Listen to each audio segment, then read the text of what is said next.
We brand a product, we communicate to the marketplace about the product, but we do so with the intention of killing our own product. Which initially to me sounded mildly entertaining but slightly crazy.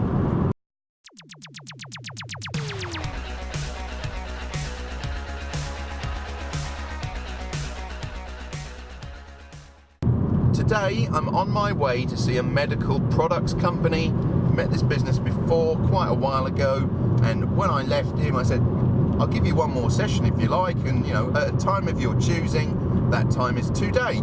Now, there is no agenda. He literally emailed me and said, it's the new year, come and see me, I want to talk to you. So I don't know what's on his mind, I don't know how he's feeling, I don't know what the state the business is in, I don't know what the opportunities are, I know nothing.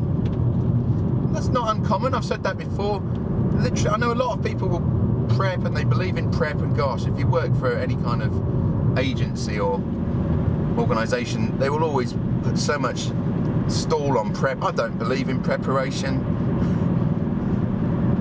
I don't, because actually you don't know when you get there what's going to happen. What I will do is I'll check out your website, I'll check out the news about you online, and I'll check you in terms of, are you a director, all that kind of stuff. But that's it. Otherwise you're just preparing for something that doesn't exist, because business changes every minute. But I'll update you later on whatever it is I'm going to talk about that I don't know.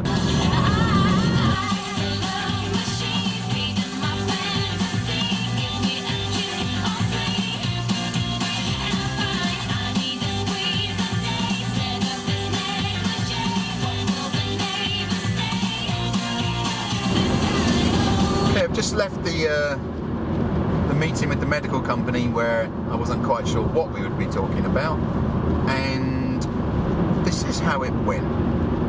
For about 2 hours, I probably used 3 phrases, which were, that's a good idea, that makes sense to me, and if I was you, I would definitely do that, because this business person has a very clear vision about what they're trying to do, which is create a global brand, not a UK brand, a global brand in their market.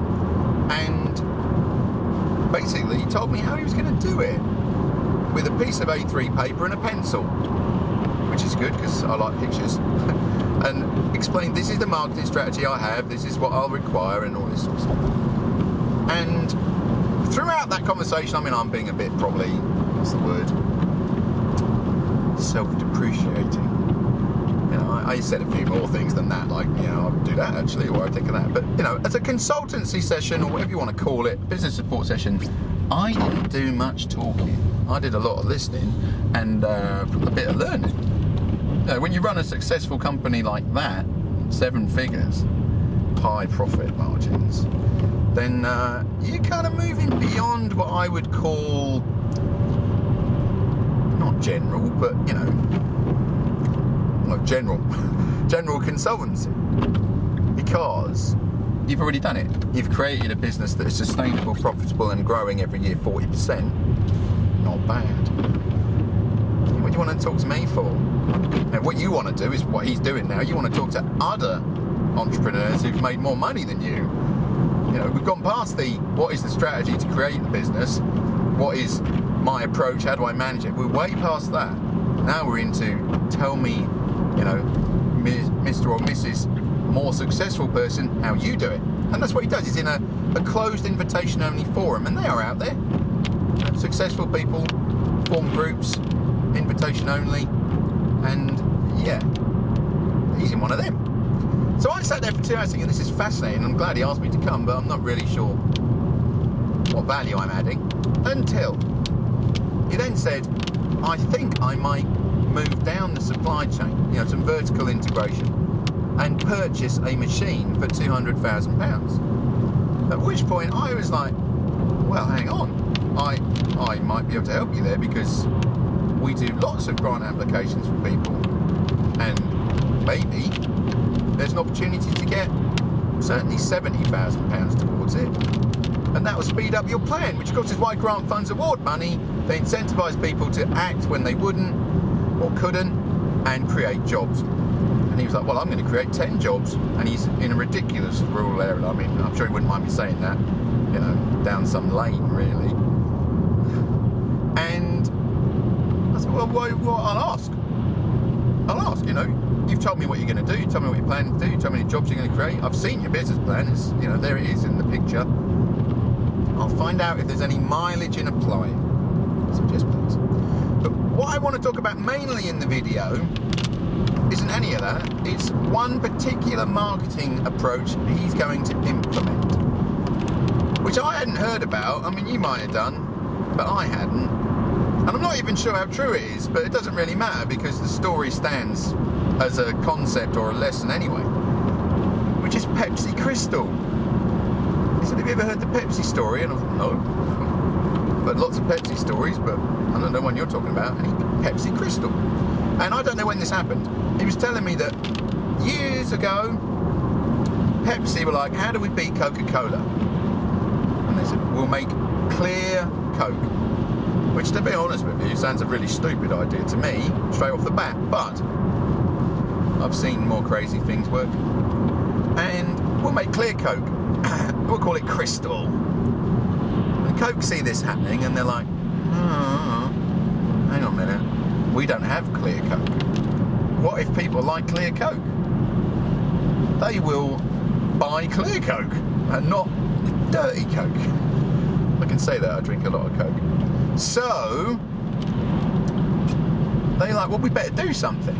And the story goes, or the story I just heard, they create something called Tab Clear, which is clear Coke, but they didn't call it Coca-Cola. They did it to do kamikaze marketing,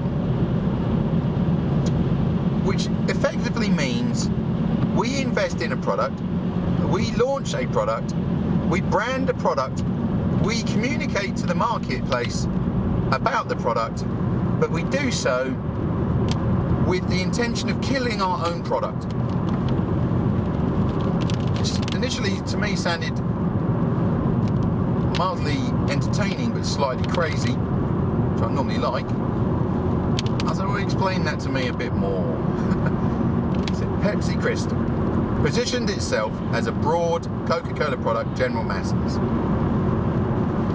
Coca-Cola's response is to create something called Tab Clear, which they then market as a niche product for just health reasons that will appeal to only a very small number of people in the marketplace and is not a a substitute for normal Coke. They put that out as communication to the population, and successfully, I might add. And the marketplace sees Tab Clear as this very specialist, low appeal in terms of volume brand. At that point, Pepsi Crystal are infected by the market response, because with all the communication saying this is for a small specialist number of people, but it's clear Coke or Tab Clear, people then looked at Pepsi Crystal and said, well, that's not for me, that's for healthy people, you know, health reasons, and for a very small niche market. And Pepsi Crystal couldn't stop that storm from overwhelming their own brand. They were killed by association. Kamikaze. Coca-Cola knew that they would lose money by killing their own product, but when they died, they would take down the far bigger brand Pepsi Crystal. I quite like that story because it's kind of, well, it's certainly not traditional thinking, is it? At that point we said, maybe Coke just said that. Maybe Tab Clear was just a terrible product and rubbish marketing, and that's a good cover story, isn't it? Yeah, my product failed because I planned to take down the bigger product. Yeah, maybe. But even if it is a cover story for bad marketing, it did kill Pepsi Crystal. So even if accidental, and I like to think it wasn't, I like the idea of kamikaze marketing because I can see how that would work. You can't beat the product. You haven't got time to match the product, the competitor that's trying to substitute your business. And so you go direct to the source. You hit the customers themselves with messages which say, you don't want this product isn't for you, talking about your own, which of course has more credibility, but by default, by association, by viral infection of messages, poor old Pepsi crystal is shattered. And that's not just a story. That is what he is going to do. And he's got it all planned out, all mapped out. And he's not a global company. He's not a £10 million company. He's smaller than that. That's what he's going to do. Kamikaze. It's worth going just for that story, I think. I'd have gone and listened to that story for no money.